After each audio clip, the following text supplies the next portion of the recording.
Hello மக்களே, இன்றைக்கி நம்ம காராமணி பயிறு சுண்டல் எப்படி செய்யலான்னு பார்க்கலாம்.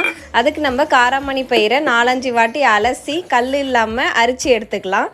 இப்போ ஒரு பாத்திரத்தில் காராமணி பயிரை போட்டு தேவையான அளவுக்கு உப்பு சேர்த்துருக்கேன். பாத்திரம் ஃபுல்லாக தண்ணி நிறச்சி எடுத்துக்கோங்க. இந்த மாதிரி நுரைச்சி வந்த உடனே நம்ம நல்லா கிளறி கொடுத்துக்கலாம். நல்லா வேகணும் பருப்பு. இப்போ நீங்கள் குக்கரில் கூட வச்சுக்கலாம். குக்கரில் 2 விசில் வச்சு எடுத்துட்டால் போதும், நல்லா வெந்துடும். இப்போ நம்ம வடிகட்டி எடுத்துக்கிறோம். நல்லா வடிகட்டி ட்ரெயின் பண்ணி எடுத்துக்கலாம்.